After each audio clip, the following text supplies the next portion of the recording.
The poor don't have the capacity, don't have the means to be in a good position when climate change, when the dangerous climate change hits. They live in neighborhoods that are ill-equipped. Their houses are less protected.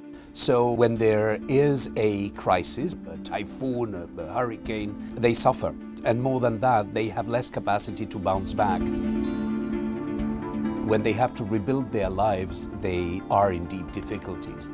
So clearly the vulnerable segments of our society, women, the people who live in the coastal areas, those who live in the less well-protected neighborhoods of our cities, the slum dwellers, those are the people who suffer most. Violence, poverty and inequality, and climate change come together, regrettably, in a triad of challenges of our century. And they are correlated. Climate change affects the poor disproportionately. Violence is usually triggered and exacerbated by fight around natural resources, like in dry lands, lack of water. And lack of water has again, everything to do with climate change. So there is a bad, vicious circle around these three threats of our century.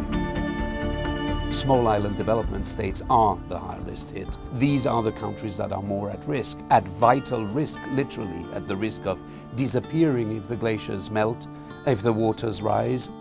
Given that they live 3 meters above the sea, that is not unimaginable anymore to see the sea levels rise above the levels where they have their houses, their cities, the entire archipelagos where they live. Protection of the coastal areas is extremely important, protecting the jobs of the fishermen who are the bread earners of their fishing villages, of their communities. Poor people are more dependent than the rest of us on natural resources. A development process that protects the environment is also a development process that takes them into account, that lifts them above the poverty line. Disaster risk reduction, prevention, awareness, knowledge, building back better once we have faced a critical event that has destroyed a neighborhood.